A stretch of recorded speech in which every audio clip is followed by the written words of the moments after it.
নমস্কাৰ বন্ধুসকল, স্বাগতম আছে মই এটা ব্লগ লৈ আজি তেজপুৰ আহিছিলোঁ। ইয়াতে অগ্নিগড় দেখাই দিম লাগিলোঁ আপোনালোক। বলক ভিডিঅ'টো আৰম্ভ কৰোঁ। এয়া প্ৰভুসকল, আমি অগ্নিগড় পালোহি। আমি মানে মই লগতে আপোনালোক গতিকে ভিডিঅ'টো আৰম্ভ কৰোঁ। টিকেটটো কাটি লৈ টিকেটটো কটা হৈ গ'ল। সেয়েহে বৰকচোন ওপৰলৈ যেন টিকেট জমা দি ওপৰ আহি ব্ৰহ্মপুত্ৰ ভাগ দেখিলোঁ। ব্ৰহ্মপুত্ৰখন চাই কি ভাল লাগে। বহুত সৰু সৰু ল'ৰা ছোৱালী আহিছে স্কুলৰ ফালৰ পৰা।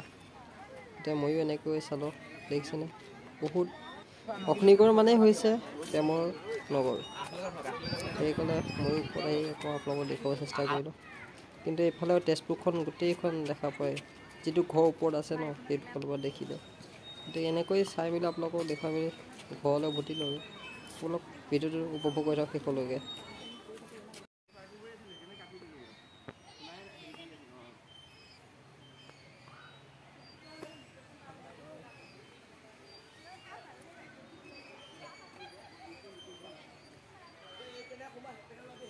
চাহ এয়া পাহাৰত আহিছোঁ। তহঁততো মাইকী আহিবই নিদিয়ে। চাহ এয়া অগ্নিগড় এয়া চাহ মথা মাইকী বহি আছে, ইয়াক চাব আহিছোঁ। এই ছিংগুল লাইফ যে এনেকাই আৰু দে। মাইকী থকাবিলাক চাহ চব ঘৰত শুই আছে আৰু। ছিংগুল লাইফ চাই বেষ্ট।